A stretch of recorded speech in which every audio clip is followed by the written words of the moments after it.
to shop for delicious organic food. It's a celebration of indigenous culture, food sovereignty, and community. Now in its 11th season, the market offers healthy, affordable, culturally appropriate local foods every Thursday from 11 to 3. Located on the American Indian Cultural Corridor off Franklin Avenue, Four Sisters Farmers Market is a project of NAGD. Every Thursday now through October, discover more about Four Sisters Farmers Market by visiting nagd.org. With your AM 950 weather, I'm Brett Johnson. Look for sunny skies today with a high near 83, tonight clear with a low around 64, and Wednesday sunny with a high near 81.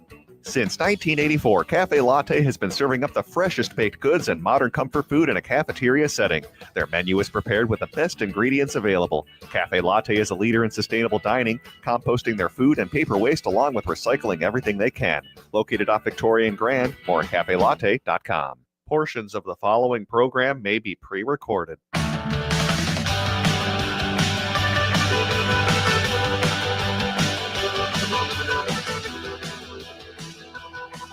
Broadcasting from the studios of AM 950 KTNF, the progressive voice of Minnesota, and airing on WCPT 820, Chicago's Progressive Talk. Welcome to the Gailey Show, the only daily LGBTQ progressive radio news and talk show in America. I am your host, John Parker. In studio with me today is executive producer Jim Pounds.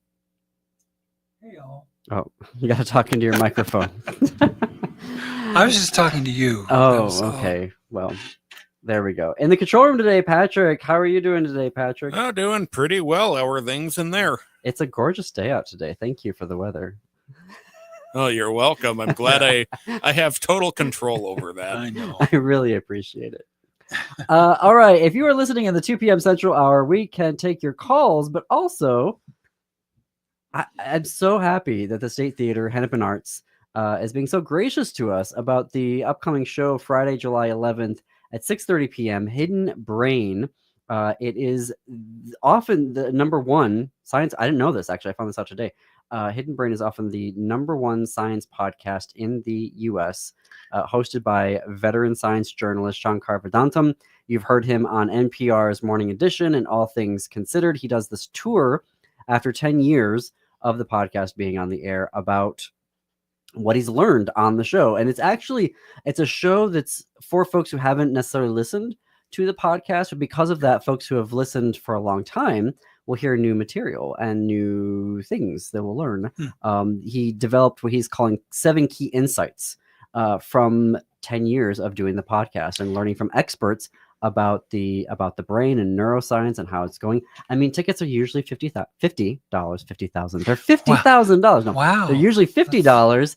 But we're giving away in pairs. You can get a free pair of tickets by calling in 952-946-6205, 952-946-6205 to get a pair of tickets to see Hidden Brain at the State Theater in Minneapolis this Friday, July 11th at 6:30 p.m. So if you're a lover of science, that alone seems like something that doesn't get elevated these days, and often enough as a chance to hear somebody speak halfway intelligently about something scientific. That's miraculous in 2025. Well, I mean, for 10 years, Shankar has been right doing the journalism and how to neuroscience, like how do our brains work? Why do we feel the way we're feeling? How do we be more productive? How do we, use neuroscience to make our lives better? Right. And it is if you haven't listened to the podcast, I really, you should check it out. But if someone you're like, hey, let's do something on a Friday night, 952-946-6205, 952-946-6205. Call in, claim your pair of free tickets to Hidden Brain. All right, what is on the show today? Tammy Nash, the managing editor of Dallas Voice, was supposed to join us today. She joins us on a bi-weekly basis to share their award-winning LGBTQ journalism. Unfortunately, we need to do a schedule change. So thanks, Tammy. No worries. We will see you back here in a couple weeks. What we're going to be talking about today, we're getting new reporting about the big ugly bill's Medicaid cuts and how it will impact the LGBTQ community.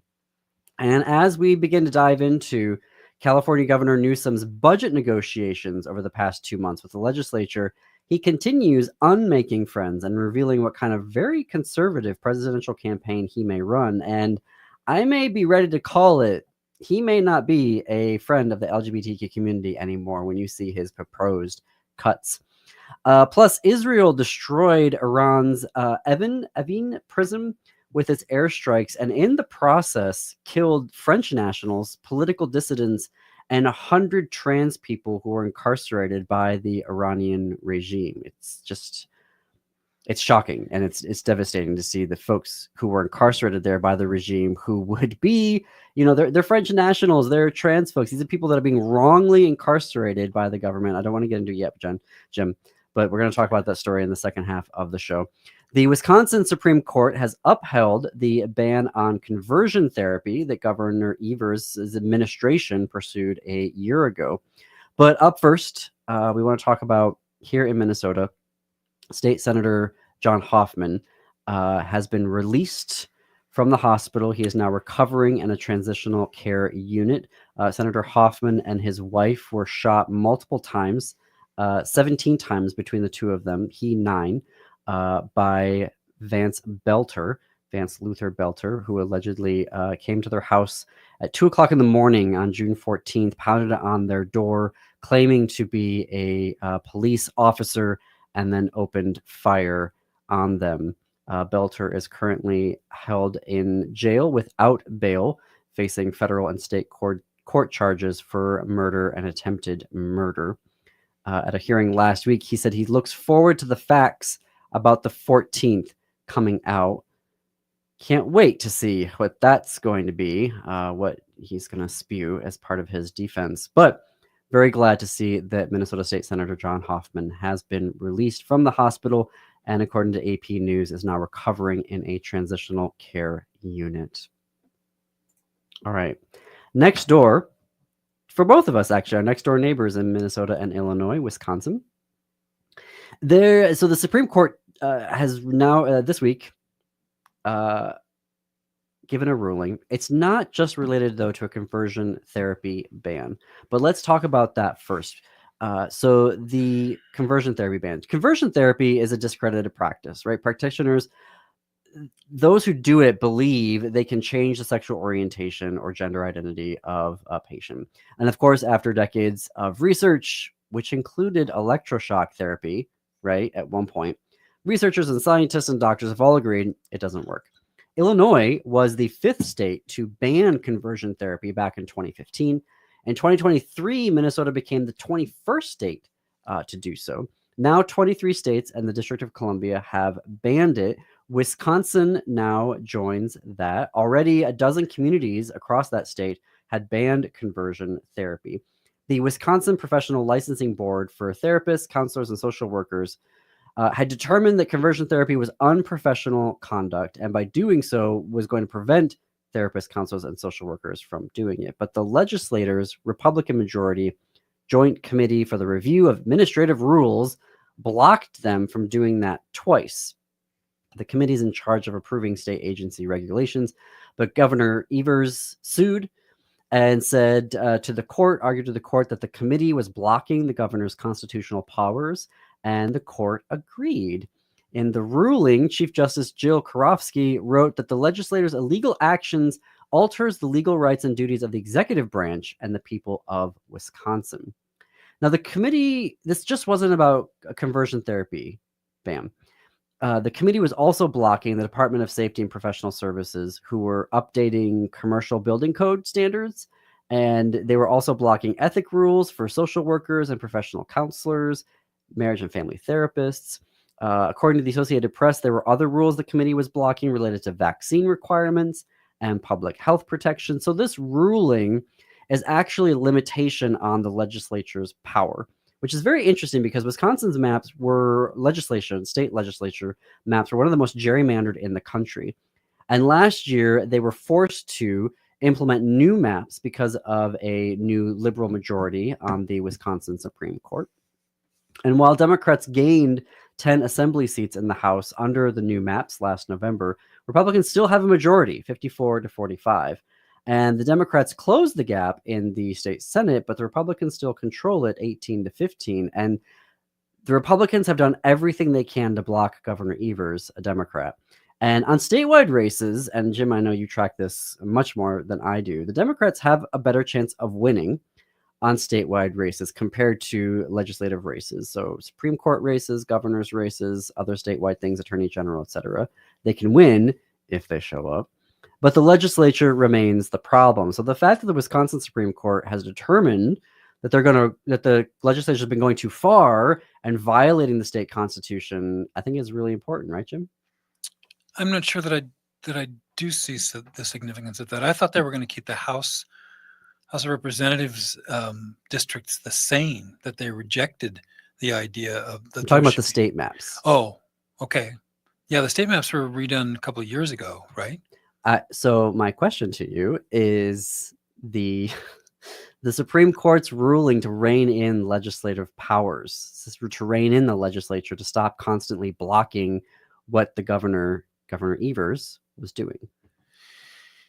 Yeah, well, I guess the obvious facts are that the state is a 50-50 state. Trump won by 0.8 of a percentage point by 34,000 votes. So it's a evenly split state. So to have what I've taken as the exception is to have anything much beyond a 50-50 break by party at any body, House of Representatives, delegation, state assembly, state senate, is pretty serious gerrymandering. And as you pointed out, we have a ridiculous situation still in the legislature, although better, but we have an absurd situation with the House of Representatives with 6 Republicans and 2 Democrats. So, I mean, there's no way to argue on any of those frames that we're not still significantly gerrymandered until there's equal representation, which there isn't.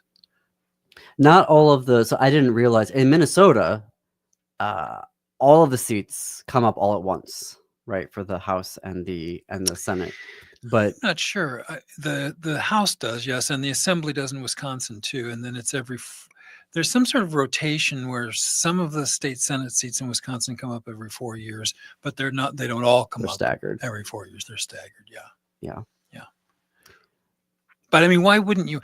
This is what the integrity of this is what drives me nuts.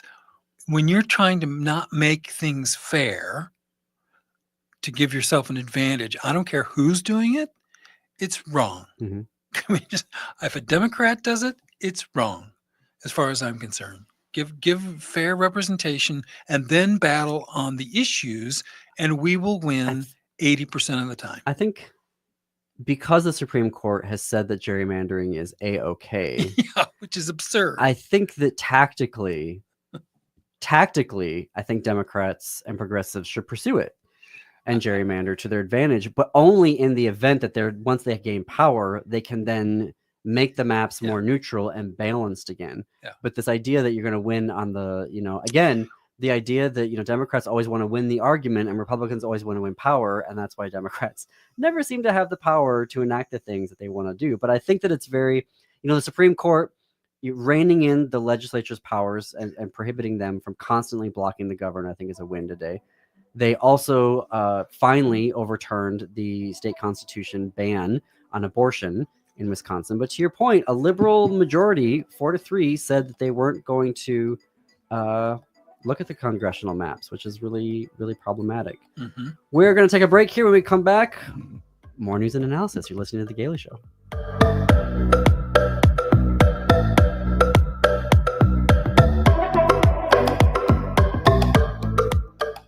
Chanhassen Dinner Theaters brings you its most popular show of all time, Grease. You'll hear all your favorite hits from the Broadway musical and the movie. Join the whole gang at Rydell High. We'll sing, we'll dance, we'll bring you back to high school life in the 50s. Poodle skirts, bobby socks, the soda shop, and drive-in movies. Grease. It'll rock your socks off. Order your tickets today. Visit chanhassendt.com. For a decade, it's captivated Twin Cities audiences, and now the cultural phenomenon Glen Sheen returns. This captivating musical by Jeffrey Hatcher and Chan Poling features strong performances from a talented 7-member ensemble and Ron Peluso's brilliant direction. It's a limited engagement July 7th through the 25th at the History Theater in downtown St. Paul. Get tickets at historytheater.com. That's History Theater, spelled RE.com. Your Twin Cities Metro Public Libraries are committed to providing quality services, resources, and programs to the LGBTQ plus community. Check out the Metro Pride book list, including ebooks and e-audio for kids, teens, and adults at melsa.org/pride-booklist. That's MELSA.org/pride-booklist. You'll find titles specific to different identities, including aromantic, asexual, bi+, gay, genderqueer, intersex, lesbian, queer families, transgender, and two-spirit. And your Metro Public Libraries have programming for you. The Hennepin County Library has 2 book clubs. The Queer Book Club meets virtually once a month, and the Queer Romance Book Club meets at the Edina branch monthly. Search events on Hennepin County Library's website with keyword queer to find details. In fact, searching events on the Metro Public Library websites is a good way to find book club meetings and lots of other programming, or stop by a branch near you to check out what they have to offer. melsa.org/pride-booklist. Turn to Auto Technical with your vehicle donation. We have families waiting for a car. You know, over 85% of unemployed are successful in finding and keeping a job if they have dependable transportation. A car plus a job equals a life changed. 612-919-5526. We have families waiting for a car. 919-5526 or autotech.org. It's no secret that medical care costs are soaring, with nursing home and skilled nursing care costs being some of the highest. You don't have to deplete your savings in order to receive long-term care. At Schroman Law, we work with families to develop and implement strategic planning for medical assistance for long-term care, for assisted living, nursing home care, or home-based care. Contact us today to schedule a free consultation at schromanlaw.com. That's SCHROMEN law.com.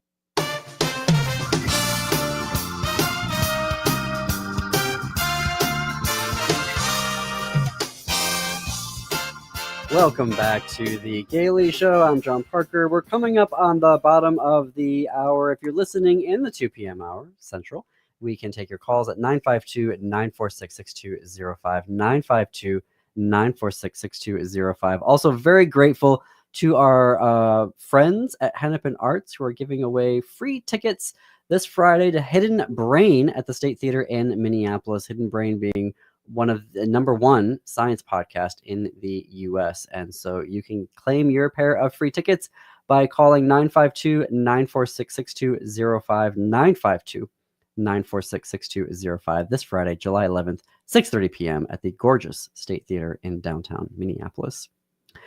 Now that the big ugly bill has been passed, there's new reporting coming out about how it's going to affect various communities. Caregivers and advocacy groups are speaking out about how they believe congressional cuts to Medicaid are going to disproportionately affect LGBTQ plus communities in Illinois.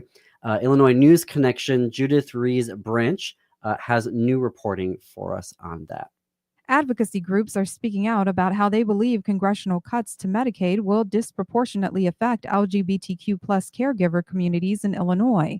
At the nonprofit Caring Across Generations, Jamie Worker says Medicaid can be a lifeline for LGBTQ plus people who are aging or living with disabilities, especially those without traditional family support. She explains for many, care is provided by chosen family or friends, with support from Medicaid largely making that possible. LGBTQ plus communities are impacted in a unique way when it comes to self-directed care, being able to choose who your care provider is as an older adult or person with disability. And many of these programs are heavily supported by Medicaid. She says as people already face barriers to receiving the care they need, Medicaid cuts would unnecessarily force some into institutional settings like nursing homes, where they would never have chosen to receive care. An estimated 700,000 people nationwide are on waiting lists to receive home and community-based care through Medicaid. Last year, more than 15,000 of them were in Illinois. No matter how dire their need, Worker says people can wait years to access these services. She points out that LGBTQ plus individuals face additional barriers. those are the folks who already know about the services. Not everyone is aware about the services that are available. LGBTQ folks are also more likely to experience discrimination while trying to access care needs. Currently, people who make less than $22,000 a year in Illinois could qualify for Medicaid. Worker predicts new federal qualifications will make it more difficult for people to qualify, even with extremely limited resources. And make it harder for people to live and age with dignity, and largely in their own homes and communities where most people would prefer to live and age. She says starting on July 24th, Caring Across Generations will host a 60-hour vigil for Medicaid in Washington, D.C. to amplify the stories of caregivers, people with disabilities, older adults, and families from across the country. For Illinois News Connection, I'm Judith Ruiz Branch. Find our trust indicators at publicnewsservice.org. And we thank Illinois News Connection for that reporting. I think that story was also highlighting for me the intersectionality of disability and LGBTQ folks. And we were reading an article today, Jim and I, about farm labor. And the thing about the new work requirements in the big ugly bill is they're saying, people have to work 80 hours a month. The folks that are on Medicaid who are able-bodied and can work that are either already doing that or working more than 80 hours a month. So it's the people that are going to be affected by this are folks who literally cannot work 80 hours a month.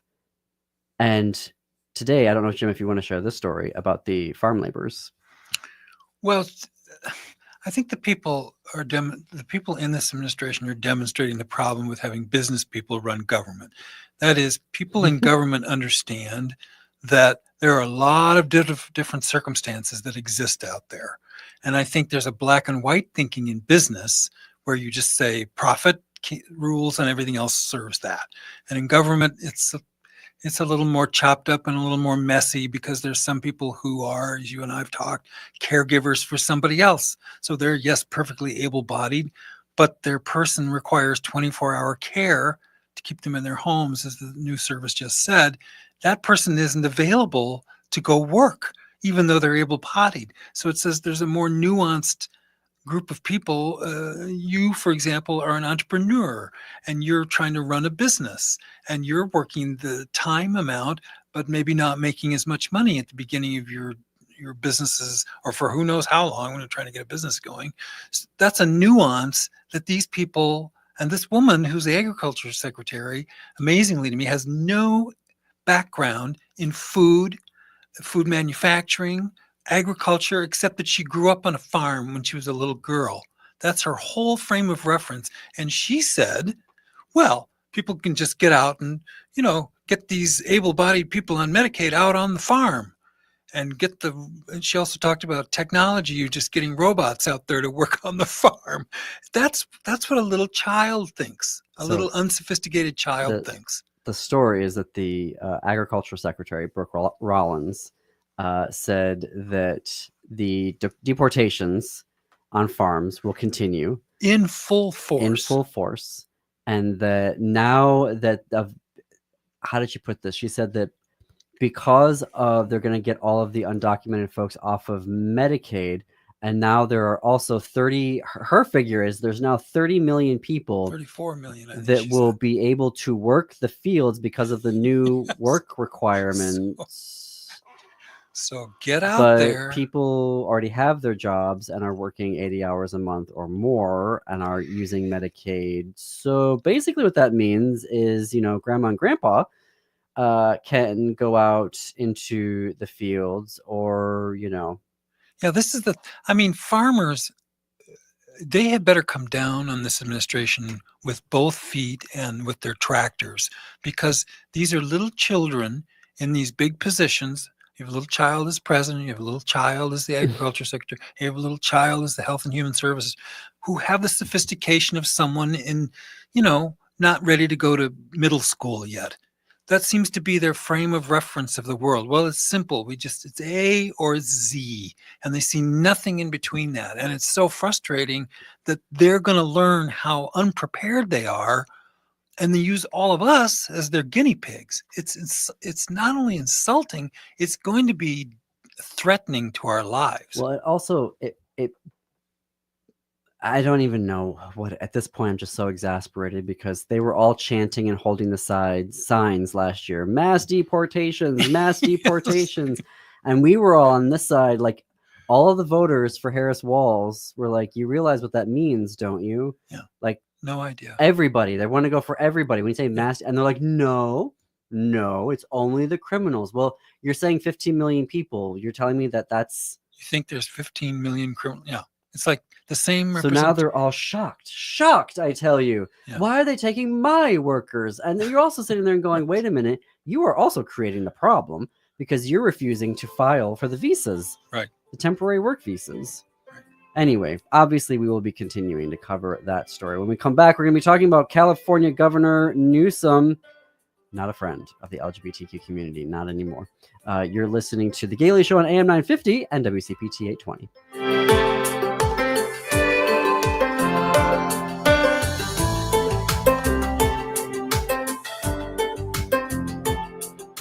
Hey, Minnesota, it's Brad Friedman, host of the Bradcast. We'll expose all the latest schemes, frauds, and more. Weeknights at 7 on AM 950. Your Twin Cities Metro Public Libraries are committed to providing quality services, resources, and programs to the LGBTQ plus community. Check out the Metro Pride book list, including ebooks and e-audio for kids, teens, and adults at melsa.org/pride-booklist. That's MELSA.org/pride-booklist. You'll find titles specific to different identities, including aromantic, asexual, bi+, gay, genderqueer, intersex, lesbian, queer families, transgender, and two-spirit. And your Metro Public Libraries have programming for you. The Hennepin County Library has 2 book clubs. The Queer Book Club meets virtually once a month, and the Queer Romance Book Club meets at the Edina branch monthly. Search events on Hennepin County Library's website with keyword queer to find details. In fact, searching events on the Metro Public Library websites is a good way to find book club meetings and lots of other programming, or stop by a branch near you to check out what they have to offer. melsa.org/pride-booklist. Is your remote workforce putting your company at risk? Cyber criminals are targeting your employees with COVID-19 inspired emails and attacking businesses like yours. Hi, Mark Sommerfeld from Rymark. Rymark has the tools and expertise to enable your employees to work securely from home. If you need help getting your staff to work remotely and securely, call 651-328-8900 or go to rymarkit.com. That's 651-328-8900 or rymarkit.com. Greg Bakken here. Like you, I love good, fresh, delicious food. So I want to tell you about this treasure in Roseville called Maverick's Real Roast Beef. Maverick's has the best roast beef sandwiches I've ever had. Made fresh every order. Add fries or onion rings dropped in the fryer when ordered, and you have a winning combination. Maverick's Real Roast Beef has a lot more than roast beef, so check out their website, mavericksbeef.com, or check out their restaurant on Lexington in Roseville. This is Alex Knorr from Buzzcut Mowing, a young, hardworking entrepreneur serving the Southwest Metro with affordable lawn care. I take the hard work off your plate with weekly mowing. I also offer leaf cleanups, aeration, dethatching, tree trimming, and mulch installation. I'll keep your lawn beautiful so you can enjoy your weekends with the people who matter most. Visit buzzcutmowingmn.com. That's buzzcutmowingmn.com. With your AM 950 weather, I'm Brett Johnson. Look for sunny skies today with a high near 83, tonight clear with a low around 64, and Wednesday sunny with a high near 81. Since 1984, Cafe Latte has been serving up the freshest baked goods and modern comfort food in a cafeteria setting. Their menu is prepared with the best ingredients available. Cafe Latte is a leader in sustainable dining, composting their food and paper waste along with recycling everything they can. Located off Victoria and Grand, more at cafelatte.com. You're listening to AM 950, the progressive voice of Minnesota.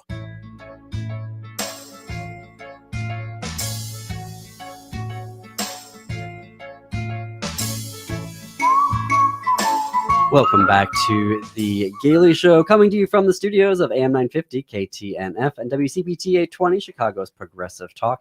This is the only daily LGBTQ progressive radio news and talk show in the United States. I'm your host, John Parker. It is 33 minutes after the hour. I'm here in studio with my executive producer, Jim Pounds. If you're listening in the 2 p.m. hour, we can take your calls at 952-946-6205, 952-946-6205. Thank you to our friends at Hennepin Arts for giving our listeners free tickets to Hidden Brain at the State Theater this Friday, July 11th at 6:30 p.m. You can still get a pair of tickets if you give us a call here. Claim yours. Have a fun, interesting night in downtown Minneapolis in July. It's going to be gorgeous. 952-946-6205 to claim your free pair of tickets. All right. Groups that are fighting for equality and inclusivity in healthcare are urging Governor Gavin Newsom to sign a state budget as is, leaving LGBTQ plus healthcare grants in place. From California News Connection. This is reporting from last week. We're going to give you updates on it. Suzanne Potter is reporting.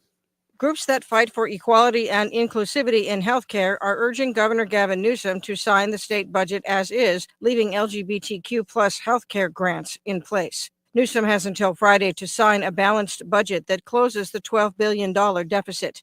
Ariela Cuellar is with the California LGBTQ Health and Human Services Network, a project of the nonprofit Health Access California. Now is the time for Gavin Newsom to really prove his allyship in supporting a budget, funding LGBTQ resources and community centers to improve our lives. The governor's May budget revise proposed $40 million in cuts to programs like the California Reducing Disparities Project, the Gender Health Equity Section, and the Office of Health Equity, but lawmakers kept them in place. These programs provide mental health care, peer support, and reproductive health services to the LGBTQ plus community. Cuellar says she's optimistic the governor will forego his line item veto power and preserve the funding, especially given the Trump administration's attacks on programs that support gender identity. Funding LGBTQ orgs is still going to be a need for years to come, especially as the federal administration continues to cut vital resources like the 988 LGBTQ suicide hotline. For more information on how to submit comments to the governor's office, go to the LGBTQ Health and Human Services Network website. For California News Service, I'm Suzanne Potter. Find our trust indicators at publicnewsservice.org.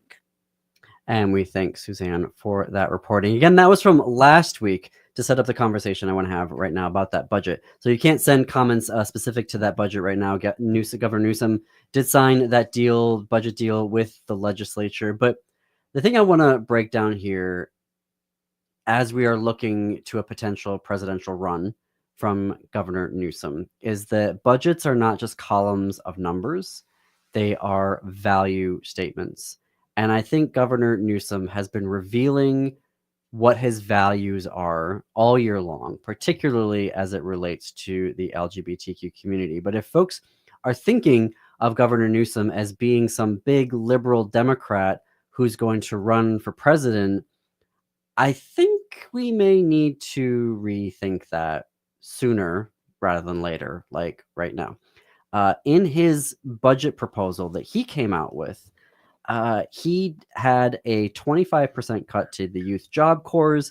He proposed the elimination of the California RISE, the Regional Initiative for Social Enterprise, sweeping reductions to community college career training, cut funding to the Homeless Housing Assistance and Prevention homelessness grants. Now, these grants have been funding local communities and cities to cut homelessness, right? California is kind of at the epicenter of this. And through the funding, LA had cut homelessness by 10% over year on year as part of a larger trajectory. San Diego by 14%. The state had reached a 3.1% increase in homelessness in 2024, which is actually slower compared with the year prior. So they were bringing things down as a whole. And this was way below the country, the United States' 18% record high increase in homelessness. But Governor Newsom about that program says, I'm not interested in funding failure anymore. So he's proposing to cut that on top of the big ugly bill that is also cutting funding. But I just want to make sure that I'm understanding. California's facing a deficit. So they have to cut something. right? I'm not saying I know that for sure. I'm feeling like that might have been part of the thinking. It could be values, like you're saying, and could be like, well, we've got to get rid of something or trim something. I'm sure there's 100 other things I could suggest, but do you know what I'm saying? I don't know if that is values, because first of all, labor unions were pushing for raising revenue, raising taxes. He said no. Didn't touch $8 billion in oil and gas tax breaks. Okay, well, there, you've answered there's the, right? Yeah. So the areas that he was coming for just sound very, very Republican. Here, I want to talk about healthcare for a second. So he actually proposed going back to a 1989 $2,000 limit on an individual's assets, including savings accounts and property other than a home and car, for individuals, $3,000 for couples. Anyone 65 years and older or disabled who exceeds that limit would be ineligible for Medi-Cal, the state's version of Medicaid. I mean, $2,000. If you have assets more than $2,000, you could not qualify for Medicaid. Right. So just the abject poor. Now, the legislature and Newsom hammered it out, and they agreed on the 24th to go back to the 2022 asset requirement. Guess what the 2022 asset requirement was? $10,000. In terms of a number. $10,000. So he's proposing $2,000 this year.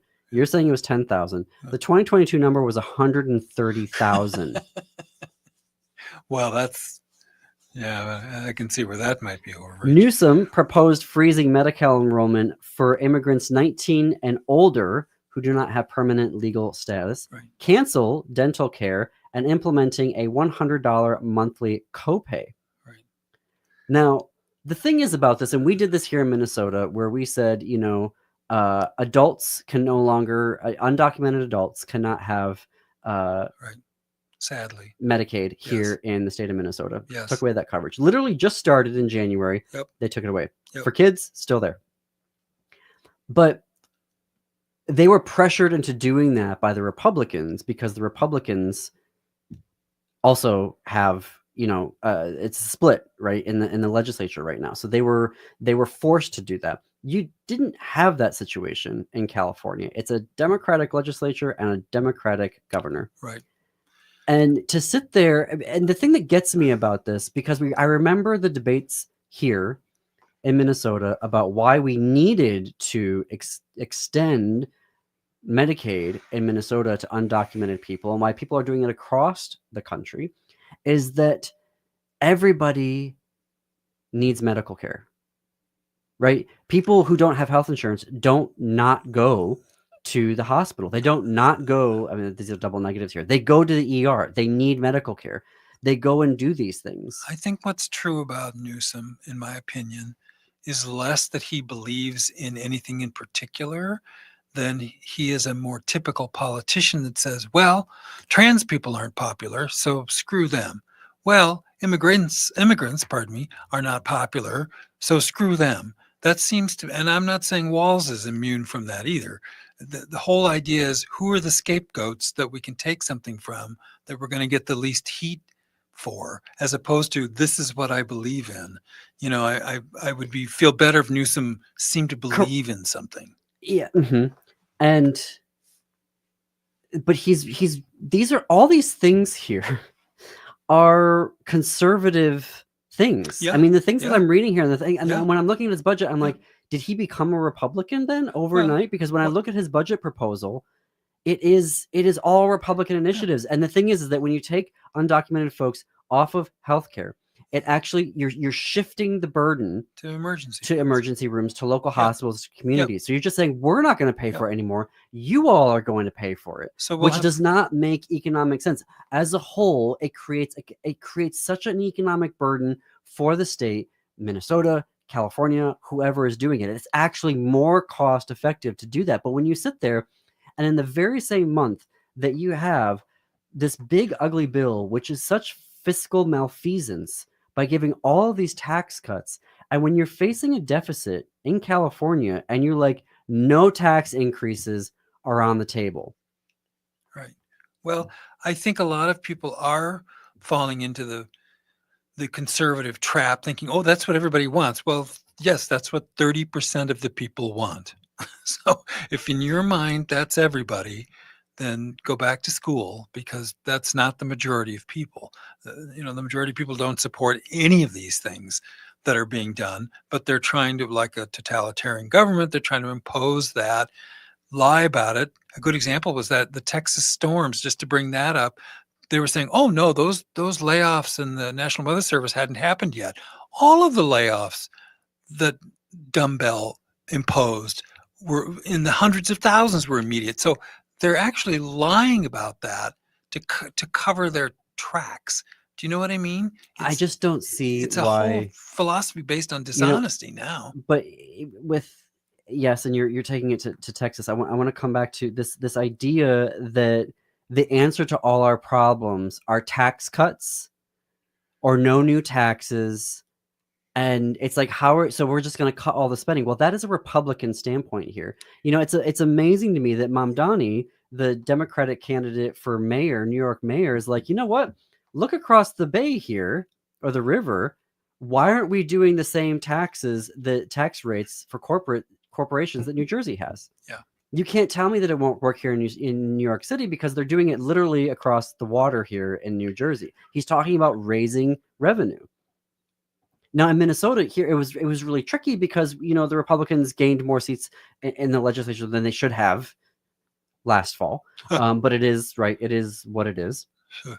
But it's very weird to me, particularly when you have labor saying, hey, isn't there any way that we can raise revenue? And they're saying, no, we're not going to do that. And then and I want to point out then to the LGBTQ community, he right off the bat in May was like, we're going to get rid of groundbreaking health initiatives for the LGBTQ community. So the LGBTQ Health Equity Fund, the Reproductive Justice Fund, support for LGBTQ plus youth, like all of the things that were in there that were for the queer community. He was like, boop, gone. Yep.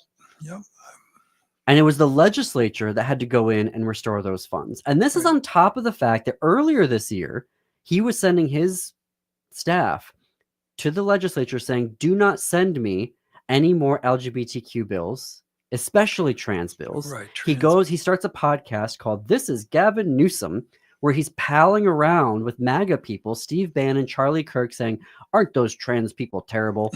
And it's like, okay, so you want us to support you in the primary? I mean, he is so it's so obvious now, particularly when his ex-wife, when we find out in the Hollywood Reporter that his ex-wife is a Fox News host personality. That she was the one that got Bannon and Kirk to come onto his podcast.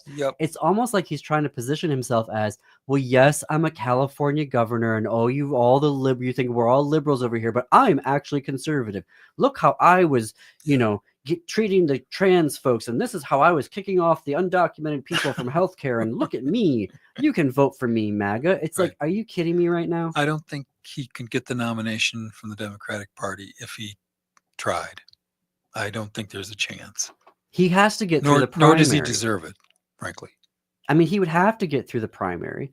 And how do you win a primary? By running on a budget values that's Republican. Yeah, well, I think he's going to learn that, And this is where when I hear other people in the community and of the chattering class going, oh, Gavin Newsom, we need Gavin Newsom. He's a fighter. I used to think that he was a fighter. Yeah.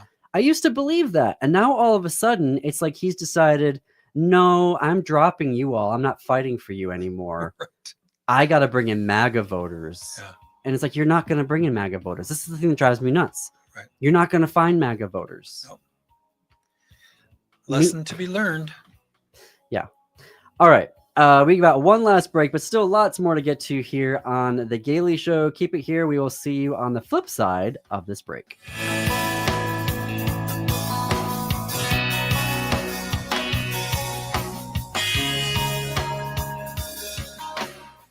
Turn to Auto Technical with your vehicle donation. Even though Auto Technical is a small nonprofit, we have helped more families with transportation than any organization in Minnesota. Since '94, we have reconditioned donated vehicles so they have a higher tax benefit. Call Richard at 612-919-5526, 612-919-5526, or autotech.org. Your heart beats for generations. Take care of it. There's a lot that we can do to take care of ourselves. And so I think it's important to take the smaller steps and break it down into more manageable pieces, because the little steps leads to big changes. Every beat of your heart tells a story of love, resilience, and hope. For Indigenous women, taking care of your heart means creating more moments with the ones you cherish. Let's protect that story. Learn more at hennepin.us/heart-beats. Peace of mind shouldn't cost a fortune. We keep things simple at Schroman Law because we believe planning for your estate and end-of-life care shouldn't be stressful or expensive. Every client relationship starts with a free consultation so clients have the information they need before making important decisions. From there, we work closely with clients to ensure they are choosing the most efficient and cost-effective plans for their specific needs. Schedule a free consultation today at schromenlaw.com. That's SCHROMEN law.com. Woodland Stoves and Fireplaces is having its annual store-wide sale. For the entire month of July, all of our indoor and outdoor fireplace products and accessories are at their lowest price of the year. At Woodland Stoves and Fireplaces, we display, explain, and install the Twin Cities' most diverse selection of indoor and outdoor stoves and fireplaces, including metal and masonry pizza ovens. While shopping for a fireplace insert at Woodland Stoves and Fireplaces, I was amazed at all the choices. Not just gas, electric, or wood burning, but also built-in or freestanding, and options in every style from antique to modern. The staff listened to us, explained the options, and helped us choose a fireplace we love. Now it warms our hearts and our home every winter. Thank you, Woodland Stoves, for a great addition. Come see us. We have over 35 working displays in our store, which is just off I-94 at the corner of Riverside and East Franklin Avenue in Minneapolis. Woodland Stoves and Fireplaces, since 1977, out of the ordinary products and services to make fire work for you. Chanhassen Dinner Theaters brings you its most popular show of all time, Grease. You'll hear all your favorite hits from the Broadway musical and the movie.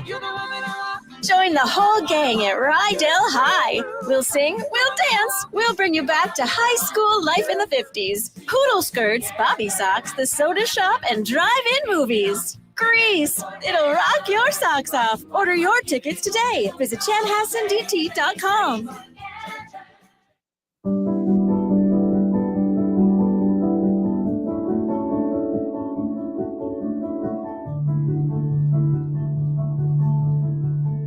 Back to the Gailey Show. We are coming up here on the top of the hour to put a pin in that conversation about Governor Newsom, because it's something that we're going to continue to cover here, this conversation, which I'm calling right now the Mamdani versus Musk conversation, where there are Democrats who have a fever dream of bringing Elon Musk back into the Democratic Party, or not even back to the Democratic Party, even though he created Doge. He still supports the majority of the MAGA initiative, and instead of talking to Democrats, he wants to create his own party, the America Party, versus Mamdani, who literally in the primary brought in tens of thousands of new voters, particularly young voters, and had a focused campaign on economics, on economy, on kitchen table issues, without throwing queer people and marginalized people under the bus. And so there is this Mamdani versus Musk conversation, and Newsom is very clearly on the let's somehow bring MAGA people into the conversation, whereas Mamdani's like,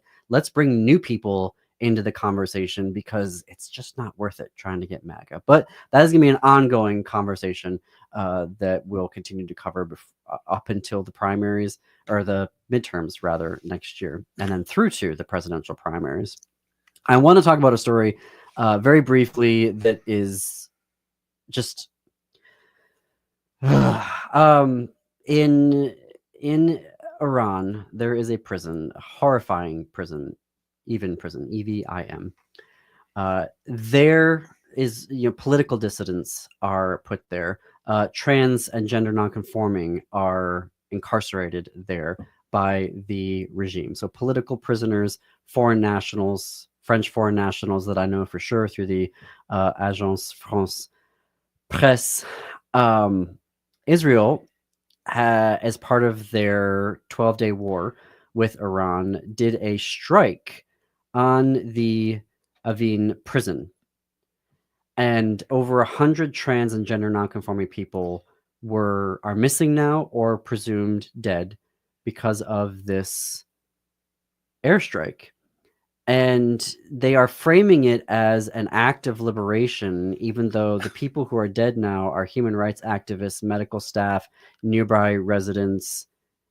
It's just, I don't want to be, it's just really shocking that of all the targets that you would have, one of them would be a prison that is housing people that are sympathetic to you, that are political prisoners, that are people that should not be there. This is not an act of liberation. It's hard to You imagine just the strategic value. murdered Yeah. innocent people. It was an act of murder, absolutely.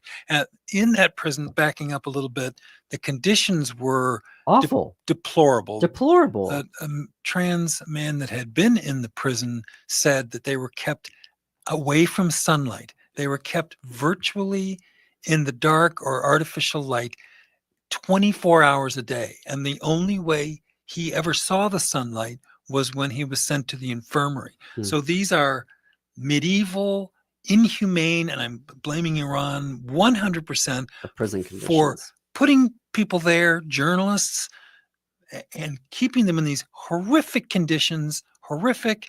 And then what Israel did was also horrific. Now, here's the deal. There were some 101 trans people in there. They've only identified the number of victims throughout the whole place and the surrounding neighborhood to be 69. So not all of those were trans people. So where are the 30 or 40 or 50? We know there are over 100 trans and gender nonconforming people. Right. But there were only 69 total deaths in the strike. That's right. So, missing or presumed dead. That's the number you're looking for. But the suspicious thing is, if they are dead, if they weren't killed in the airstrike, what happened to them? I think the inference is that people in the prison, people in the neighborhood, maybe they escaped, maybe some of them escaped, but I think a lot of them were killed not just by the Israeli strike, but by some other responsibility. Do you know what I'm saying? The math doesn't add up. Well, the math doesn't add up. If there were 101 people and there were only missing 69 deaths. You can't find the bodies. Well, that could be too.